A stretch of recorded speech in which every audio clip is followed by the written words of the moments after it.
안녕하세요. 닥톡 네이버 지식인 상담의 신홍범입니다.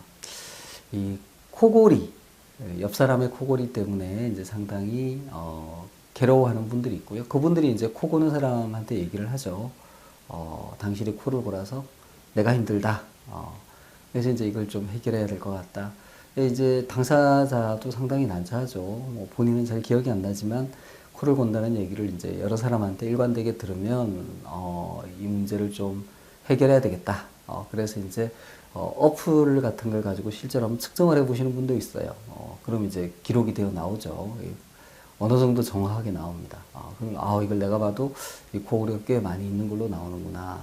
이걸 내가 이제 어떻게 해결할까? 그래서 이제 많은 분들이 코골이 수술에 대해서 이제 들어봤습니다. 코골이 수술. 그러니까 이제 이비인후과에서 수술을 하면 되겠구나. 근데 또 그런 분들이 대다수는 또 코골이 수술 후에 재발했다. 또 수술이 무지 아프다. 뭐 수술 후유증이 있다.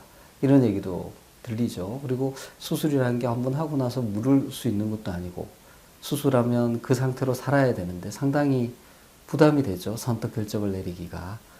그래서 이제 또 이러지도 못하고 저러지도 못하고 있습니다. 그러다가 이제 양압기에 대해서 이제 얘기를 듣고 또 이제 뭐또 여러 가지 찾아보시고 또 이제 수면 클리닉 오셔서 진료를 받는 분이 있습니다.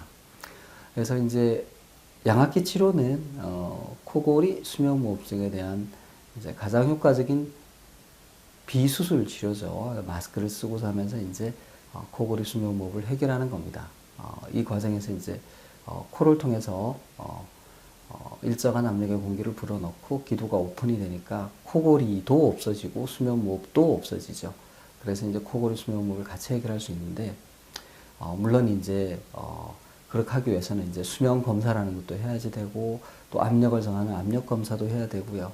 그 결과에 따라서 또 비수술 치료인 이제 양압기 치료를 또 시도해 보실 수 있습니다.